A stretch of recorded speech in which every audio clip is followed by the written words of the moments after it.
Sebuah rumah yang berlokasi di Jalan Lintas Curup, di Curup Timur, Kabupaten Rejang Lebong, Bengkulu, dihuni seorang janda bernama Asna Tulaili alias Lili dengan dua anak perempuannya, Melan dan Cika yang masing-masing berusia 16 dan 10 tahun. Saat itu, Sabtu 12 Januari 2019, dini hari pukul 5, sekeliling masih gelap. Lili dan kedua anaknya terlelap di kamar masing-masing. Mereka tidak tahu seorang pria masuk lewat pintu samping. Tampaknya pria itu mengenali sekelilingnya. Dia langsung menuju dapur dan dari balik lemari dia ambil sepotong kayu. Kayu itu sudah disiapkannya di sana sejak sebulan lalu. Si pria lalu melangkah ke arah kamar Lili. Dia tidak masuk, hanya menunggu di luar di dekat pintu. Tangannya erat menggenggam sepotong kayu yang akan dipakainya sebagai senjata. Beberapa saat kemudian, dia mendengar suara Lili bangun. Pria itu telah bersiap di dekat pintu. Dan begitu Lili muncul di ambang pintu, dia memukul wanita itu dengan kayu. Lili menjerit, terkejut melihat seorang pria menyerangnya. Wanita itu berusaha melawan dan berhasil merebut kayu lalu balik memukul pria itu. Sial, pria itu tidak jatuh, tidak pingsan. Lili panik, dia lari ke arah dapur, namun si pria lebih sigap, segera menangkap dan membekapnya. Pada saat itulah, si sulung Melan terbangun mendengar ribut-ribut. Remaja itu menjerit saat melihat seorang pria dan ibunya yang sudah lemas. Melan mengambil pisau dan dengan berani merekam kejadian itu dengan HP. Si sulung melangkah mendekati si pria sembari menghunus pisau. Dia ingin menyelamatkan ibunya, tapi secepat kilat pria itu merebut pisau dari tangan Melan dan memukul kepalanya dengan kayu. Seketika Melan jatuh pingsan. Namun si pria kaget saat melihat Lili bangkit dan berlari ke kamar untuk mengambil HP. Dengan menghunus pisau yang tadi direbutnya dari Melan, pria itu bergegas mengikuti Lili dan merampas HP dari tangan wanita itu. Lili melawan, mencoba memukul si pria berulang-ulang. Si pria marah, dia cekik Lili, tapi wanita itu pantang menyerah dan terus memberontak. Si pria bertambah beringas, dia menikam Lili berkali-kali dengan pisau. Lili tewas. Aksi pria itu belum selesai. Dia mendekati Melan yang pingsan, lalu menghabisi anak itu dengan kayu dan pisau. Kali ini dia yakin Melan telah tewas.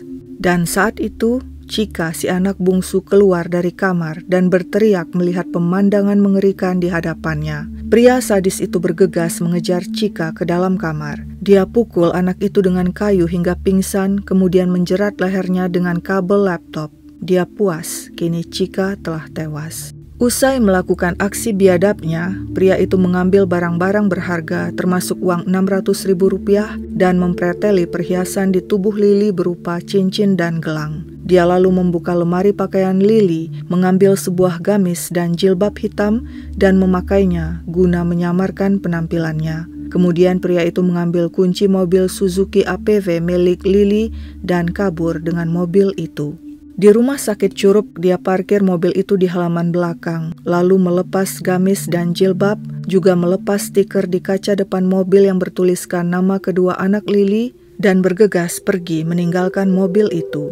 Sepertinya pria sadis itu tidak tahu, saat tadi dia keluar dari rumah Lili dengan mengendarai mobil, seseorang bernama Jamadi melihatnya. Saat itu sekitar pukul 5.30 pagi, Jamadi datang ke rumah Lili mengantar pisang. Profesi Lili adalah pengepul buah-buahan. Saat itu, Jamadi melihat seseorang yang mengenakan gamis dan jilbab mengemudikan mobil Lili. Oh, mungkin Lili pergi ke pasar. Begitu pikir Jamadi. Wanita itu memang setiap pagi ke pasar untuk berjualan. Jamadi heran mengapa Lili tidak menunggunya padahal mereka sudah janji. Jamadi kemudian pulang. Namun dia tetap mencoba menghubungi HP Lili, tapi nihil. Karena penasaran, pukul 4.30 sore, Jamadi kembali mendatangi rumah Lili. Kali ini dia mengajak adiknya. Jamadi merasakan ada sesuatu ganjil menimpa Lili. Setiba di rumah wanita itu, Jamadi kembali memanggil-manggil, tapi tidak ada jawaban. Jamadi dan adiknya kemudian memutuskan masuk dari pintu samping. Dan apa yang mereka saksikan? Pemandangan mengerikan. Lili dan kedua anaknya tewas bersimbah darah.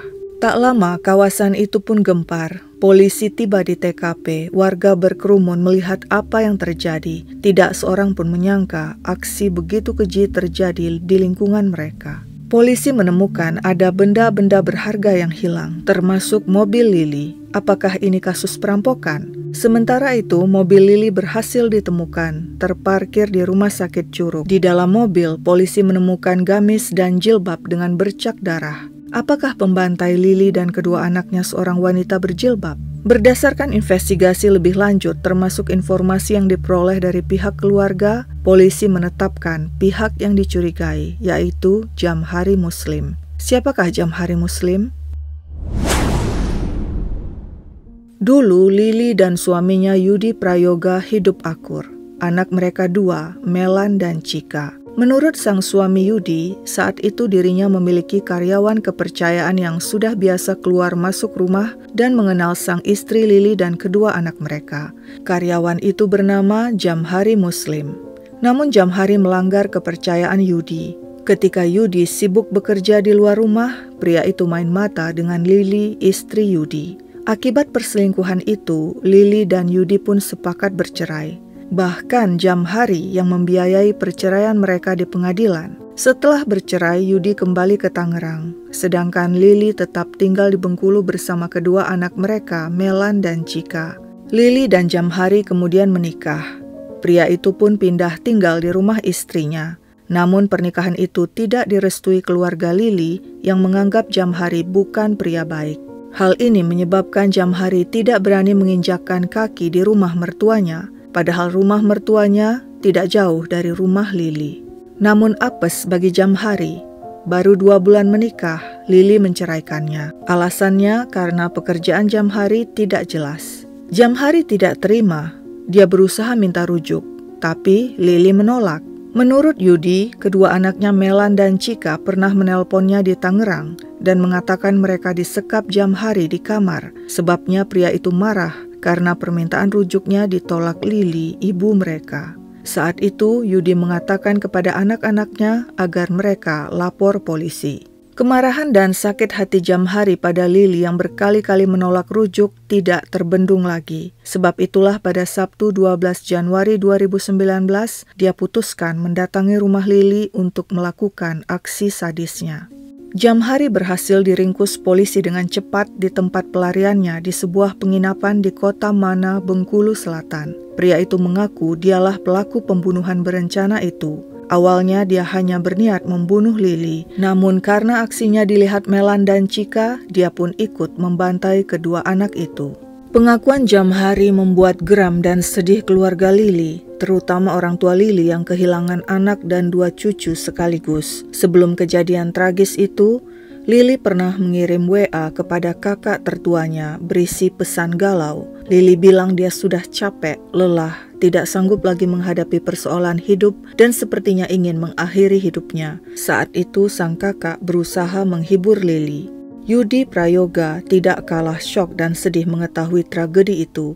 Dia terakhir bertemu kedua anaknya Melan dan Cika saat Idul Fitri 2018. Komunikasinya terakhir dengan Melan ketika anak sulungnya itu menelponnya dan minta diajak untuk ikut ke Tangerang agar bisa sekolah di sana.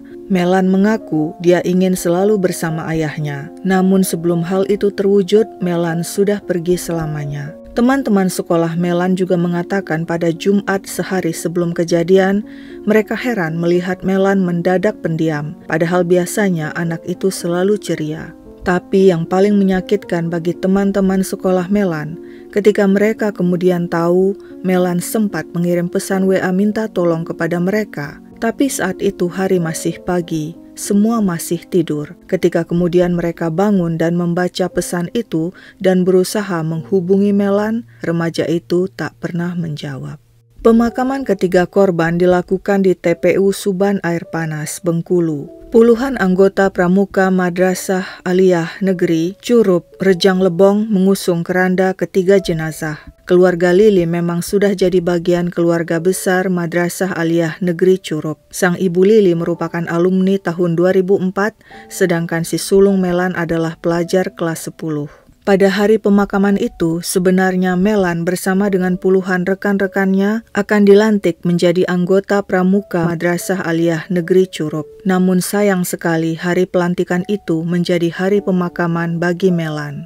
Lili, Melan, dan Cika dikubur berdampingan dalam satu liang lahat besar. Yudi Prayoga, sang ayah yang datang dari Tangerang ke Bengkulu untuk menghadiri pemakaman, beberapa kali harus dibopong kerabat agar tidak pingsan, terlebih saat ketiga almarhumah diturunkan ke liang lahat dan kain kafan membasah akibat darah yang masih keluar dari bagian kepala jenazah. Pada Juli 2019, Pengadilan Negeri Curup, Rejang Lebong, Bengkulu menjatuhkan vonis pada Jamhari Muslim. Menurut hakim, tindakan pelaku sangat kejam dan sadis. Vonis sesuai dengan tuntutan JPU, hukuman mati bagi Jamhari Muslim. Keluarga puas. Meski begitu, ayah Lili, Suwardi, masih terguncang. Terlebih lagi seminggu sebelum kejadian, dia bermimpi membaringkan 3 jenazah dalam sebuah suasana duka di lingkungannya. Namun dia tidak tahu siapa yang meninggal. Ternyata itu merupakan pertanda bahwa hidup anak dan kedua cucunya harus berakhir selamanya di tangan si mantan suami sadis Jamhari Muslim. Sekian dulu ceritaku, sampai jumpa kapan-kapan.